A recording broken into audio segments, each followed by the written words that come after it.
Good morning mga bossing. So meron pong nagtatanong sa akin, nagpapatulong sila dun sa problema dun sa kanilang N16 Nissan Sentra GX 2007 yata. Hindi po ito yon, Grandeur po ito, kaya lang pareho po silang N16, almost pareho ng engine, kaya lang QG13 yon yung tinatanong sa atin, and ito naman po ay automatic na QG16.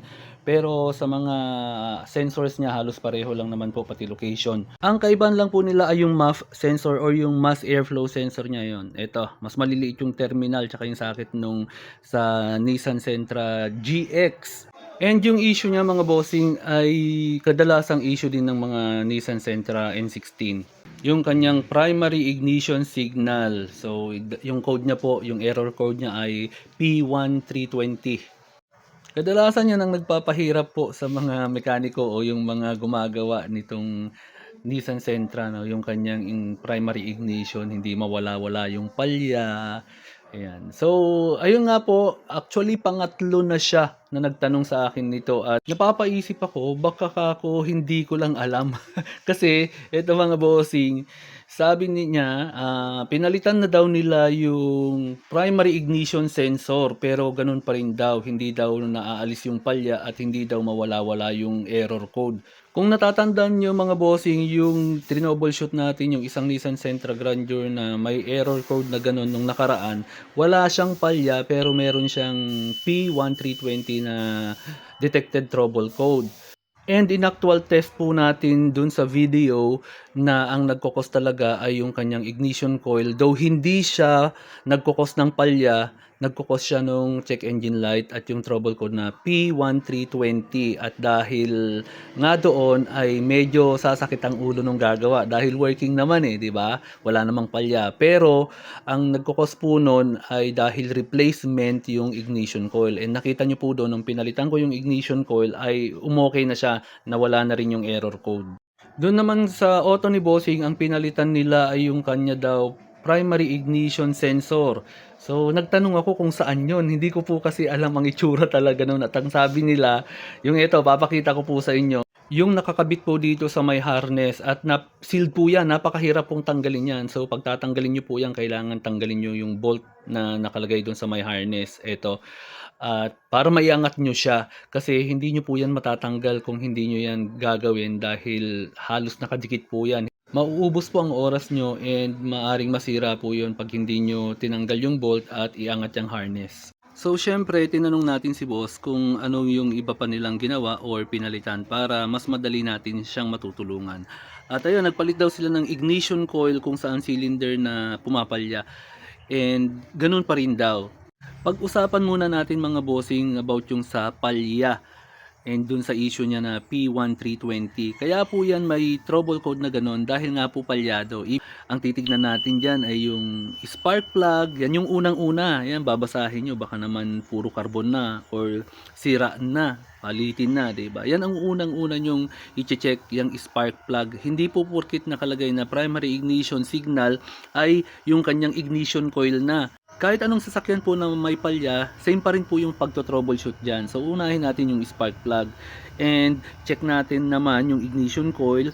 Pero hindi agad papalitan ng ignition coil. I-check natin baka naman yung kanyang socket hindi na idiin ng maayos or kaya may corrosion na or kaya may putol na wire or kaya walang signal, walang voltage supply. Yung mga ganun ba, i-check natin yan. And then check natin din po yung kanyang fuel injector, baka non-responsive, leaking, or yung mga supply niya, yung socket terminal niya, yung supply, yung trigger wire at saka yung positive supply niya, baka may putol or may corrosion. Same din po sa socket wiring ng mga ignition coils.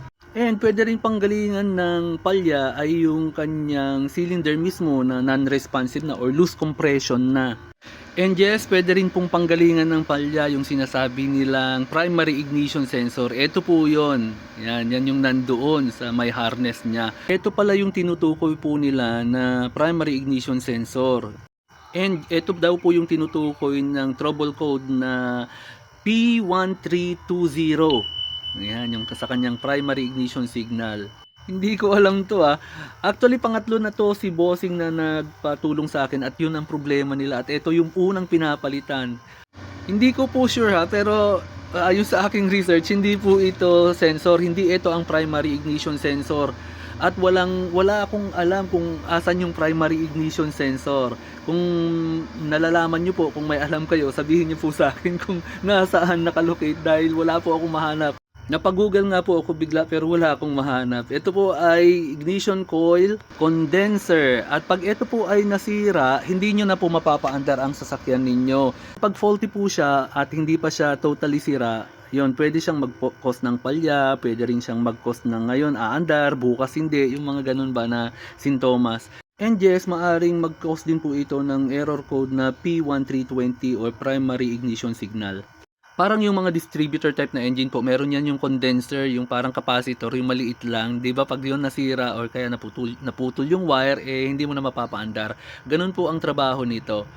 And again, hindi po ito primary ignition sensor. And yung tinutukoy po sa P1320 ay hindi po ito. So, yun po ay issue sa inyong primary ignition system. So, walang primary ignition signal. So, doon po kayo maghahanap. Hindi po ibig sabihin na ignition coil agad or ito agad. Marami pong kasama dyan sa primary ignition signal na issue or na trouble code. So, i-check nyo po lahat. Parang nag-check lang kayo ng palya kasi nga palyado, di ba? So, i-check nyo lahat ng probable or possible cause nung kanyang palya or yung kanyang primary ignition signal na trouble code. So, ayan po, hopefully po ay nakatulong sa inyo. Pero ayun mga bossing, seryoso po, hindi ko po alam kung saan nakalocate ang primary ignition sensor. Kung meron man, ngayon kung meron man po, pwedeng paki-message nyo po ako or paki-comment po dito para at least man lang may idea ako kung saan ko siya hahanapin. Kasi syempre gusto ko rin matutunan kung sakali man.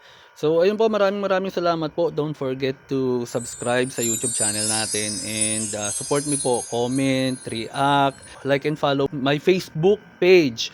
Ayan. And syempre hit nyo yung notification bell para updated kayo sa mga videos na ilalabas natin.